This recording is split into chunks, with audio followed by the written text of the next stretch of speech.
Okay, hello there.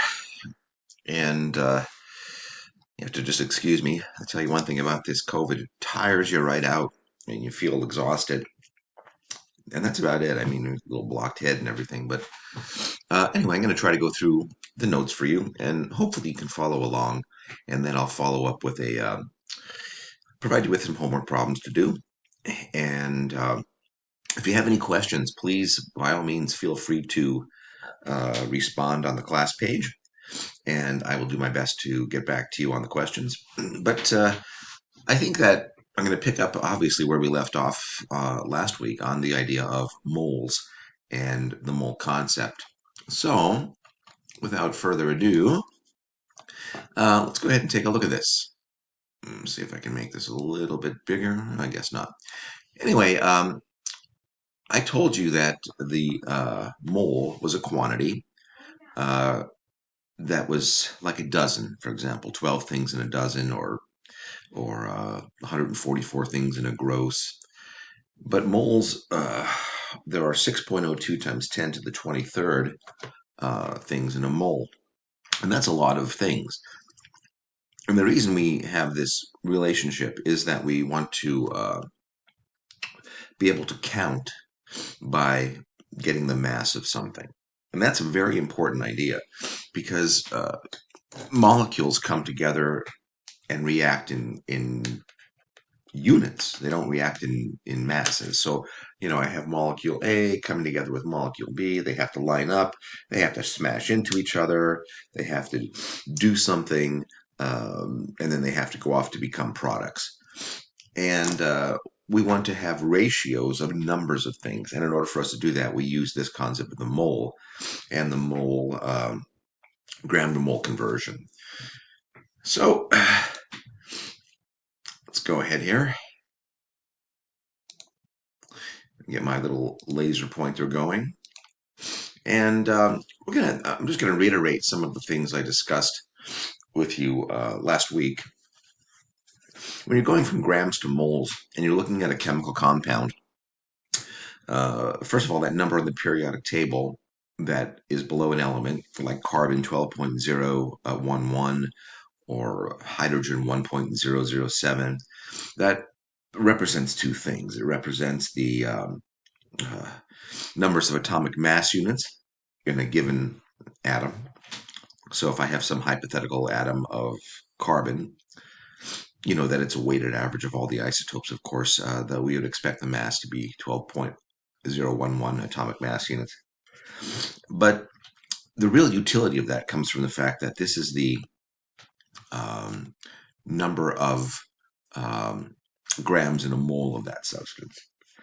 When we're talking about covalent compounds, we talk about what's called the molecular mass. And the molecular mass is nothing more than number of grams per mole. Some people call it molar mass. Um, Formula mass, we tend to call that, use that term for ionic compounds. I really don't care. The bottom line is you need to understand how to go from grams to moles and moles to grams. So the terms that are kind of interchangeable, molecular mass, formula mass, and back in the day they used to say molecular weight, and they all kind of mean the same thing. But for the sake of being chemically correct, we would call the formula mass of covalent compounds the molecular mass. And if you take a look here, this is a molecule of something called chloroform, kind of an interesting molecule. You could put it on a rag and put it over, sneak up, set someone, put it over their face, and it would knock them out. That was always one of those old things in the old movies they'd show. Uh, but it's made up of a carbon in the center, three chlorines, and a hydrogen. And these are covalently bonded to each other by sharing electrons. And notice the shape, it's kind of an interesting three-dimensional shape. It's called a tetrahedron.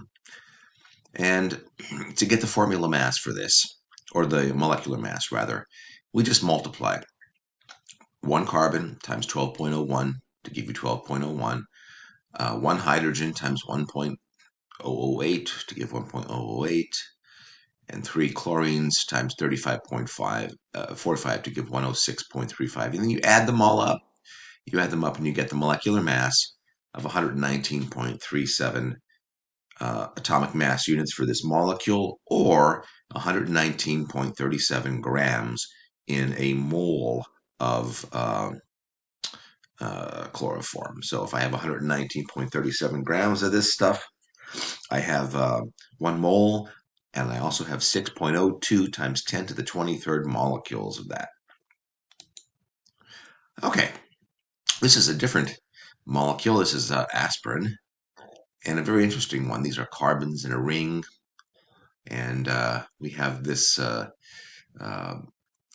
it's a oxygen, hydrogen, double bonded oxygen, and a little carbon with 3 hydrogens. It's called a methyl group on the side. It's a nice, interesting looking molecule. And we're going to look at the shapes of molecules in some great detail later on in the semester. But for right now, just take my word for it that this is the shape of the molecule. Same deal here. 9 times 12.01, I've got 9 carbons if you count the black balls. 12.01, so they add up to 109.09. Hydrogen, I have 8 of them, 1.008. And I have 8.6064 from the hydrogen. And then, of course, 4 times 16.00 gives 64 for the oxygen. Add them up, you get 180.15. So I hope you can see that getting the molar mass of these formulas is nothing, or of these compounds is nothing more than looking at the formula and adding up these quantities. Very, very easy to do. This is just another molecule. I mean, we can go play this game all day. Not sure which molecule this is. We've got a 6-membered ring here, and we've got some sort of a carboxylic acid group here. I'm not sure what it is. Maybe it'll tell us next slide. But anyway, once again, count the black balls. I've got 13. Count the white balls. I have 18. Count the O's, the red balls. I've got 2 of them, multiplied by the respective molar masses. And lo and behold, we get the molar mass of this compound. Okay. Excuse me. On the other hand, ionic compounds, they're not made up of these discrete individual units. Let's go back and look at our little fancy molecule here. And if I were to shrink myself down to the size of molecules, I'd see these individual ones, just kind of hanging out. But on the other hand, ionic compounds are pairs of ions held together by electrostatic forces. So you don't really call it molecular mass. We reserve that for molecules. We call it formula mass. Same idea. You look at the formula, you look at the subscripts, you multiply and add. That's all there is to it. It's very straightforward.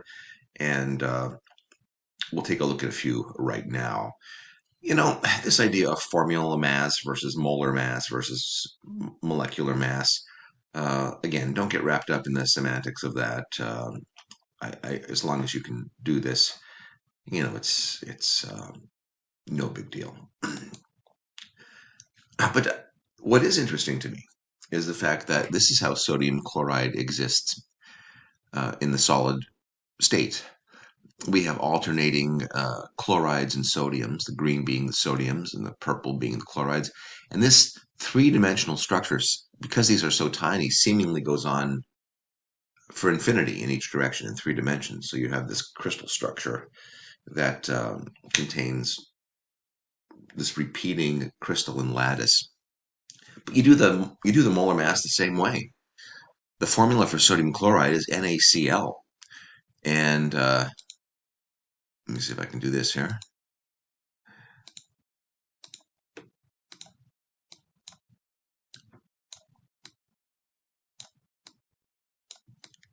No subscripts. So you just add 1 sodium at 23.00 or 29.22, I guess they're calling it here, and 35.45 for the chloride, and you get that 58.44 grams in 1 mole of sodium chloride. I mean, even though we have this interesting array of sodium and chloride, still, if we mass out 58.44 grams, I would have 1 mole of sodium ions, 1 mole of chloride ions, and everything would be just there. Now, the interesting thing is when I put this in water and dissolve it, these ions separate, and we will indeed be playing with that a little bit later. This is just a more fancy schmancy ionic compound, and so we go ahead, aluminum and silicon, and excuse me, aluminum, sulfur, and oxygen, and I'm not sure what this compound is right here. Oh, they're saying it's a molecular compound, but I don't know what it is. I'd have to double check. So if you're going to look at this, the formula for this would be this. It would be Al2S3O12. So that's where you get it. That's where you're getting these numbers from. You could either go ahead and count that, which is a rather pain in the butt, or you can go ahead and look at the chemical formula, and you'd have it just like so. So once again, multiply, add, and that's it. I mean, it's very straightforward. So this is just a summary. It says the first and third bullet points are the most important for us right here, and it's telling us that. Come on. The mole is an amount unit similar to familiar amount units like pair, dozen, gross, etc. This is just telling us that it's based upon the isotope of carbon-12, and we're making that assumption that the isotope of carbon-12 weighs exactly 12 grams. So everything else would be ratio to that. The mole provides a link between the mass of a sample and the number of atoms, molecules, or ions in that sample. And that's very important because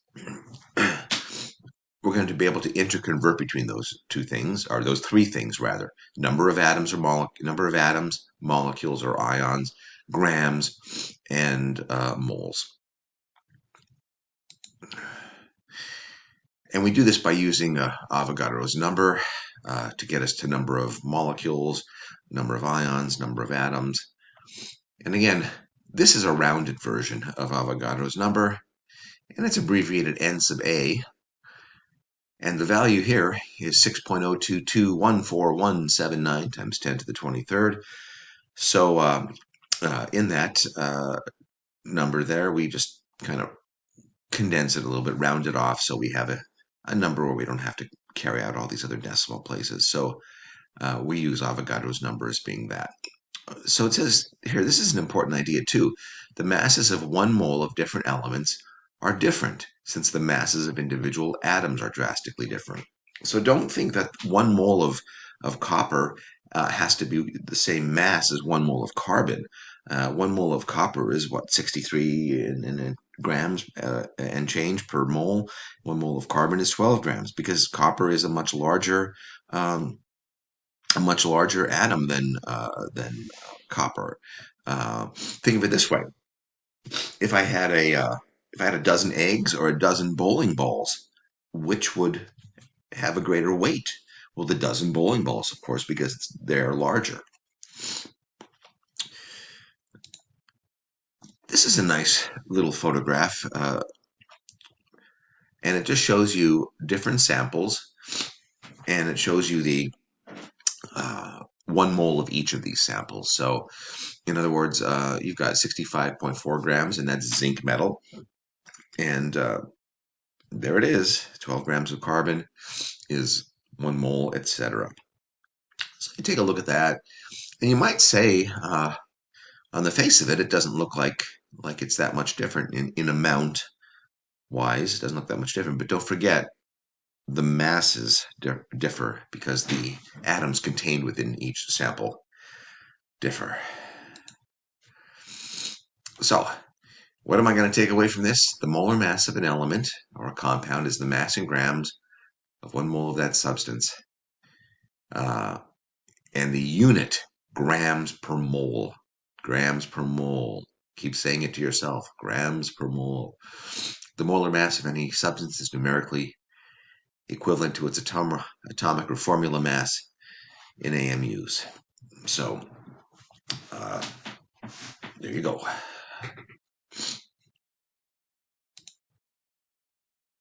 Okay, we don't need to look at that. This is just once again saying the same thing over and over again, comparing atomic mass units, looking at grams per mole, and talking about how many atoms per mole. I'll have this PowerPoint up online if you want to go back and look at it as well. Okay, how about some calculations? That's our reason for being here in chemistry. The relationships between formula mass, or a molecular mass, the mole, and Avogadro's number. We're going to learn to interconvert between those quantities. And we use Avogadro's number to do part of that, and we use molar mass to do part of that. Okay, here we go. If I have 4.7 grams of potassium, 4.7 grams for potassium, and it says how many moles of potassium is that?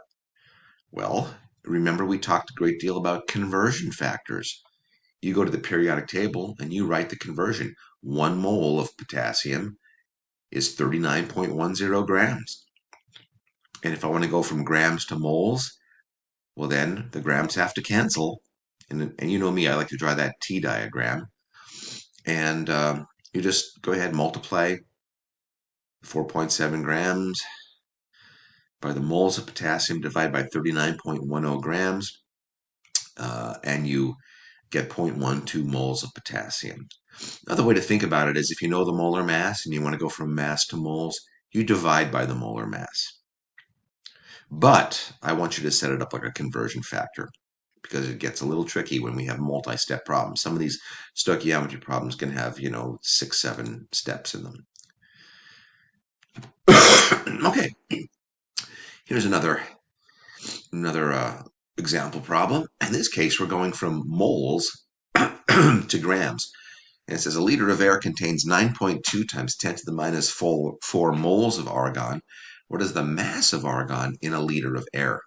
Well, in that case, you have that conversion factor. Once again, it comes right from the periodic table. 1 mole of argon is 39.95 grams. Now, we want the grams in the numerator now, so the moles will cancel. So 9.2 times 10 to the minus 4 times 39.95. My units of moles cancel, and I'm left with grams, exactly what I want, mass, and I get 0.037 grams of argon. So that's going back and forth between grams and moles and moles and grams. Okay, now, what if I want to get numbers of atoms or ions or anything else like that? The central unit here is the mole. And that's one of the things I want to drive home in this course, is the mole is perhaps the most important concept you're going to see in class because it helps us interconvert between different things. You can go from the mass of carbon atoms to moles by dividing by the molar mass. You can go from moles of copper atoms to the number of copper atoms by multiplying by Avogadro's number. Likewise, these arrows can go in the other direction. I can go from numbers of copper atoms to moles of copper atoms to grams of copper atoms just by, instead of multiplying by Avogadro's number, now I'm dividing. And if I'm going from moles to grams, now I'm not dividing by molar mass, I'm multiplying by molar mass. So if I have grams of this, I can divide by its molar mass, and obviously you can get that by looking at the formula composition and get moles. Okay. And again, this is just the same thing. 28.35 grams of glycine. There it is right there. And we have 1 mole of glycine is 75.07 grams. And you get that just like it shows you in the chart. Okay, there's no mystery here. And that equals 0.378 moles of glycine.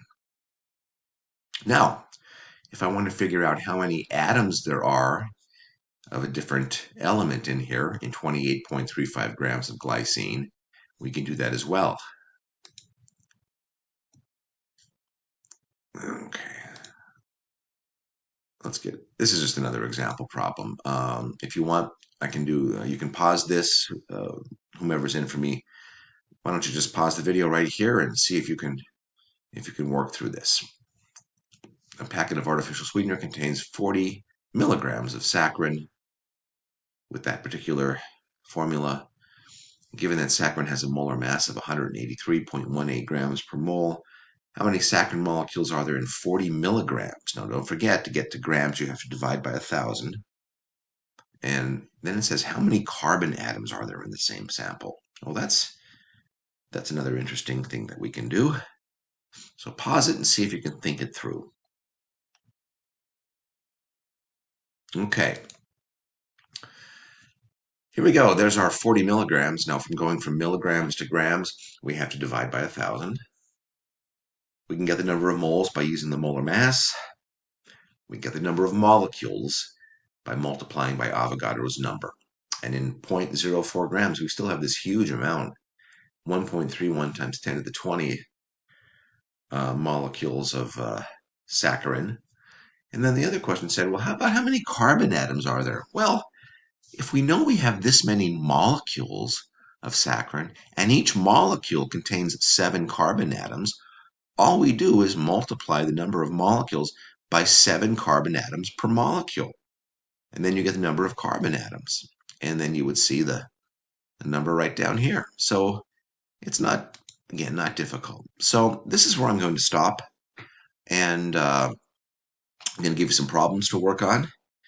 And then tomorrow, being Tuesday, we'll be working on some other things. So I hope your day is going well, and I hope this helps.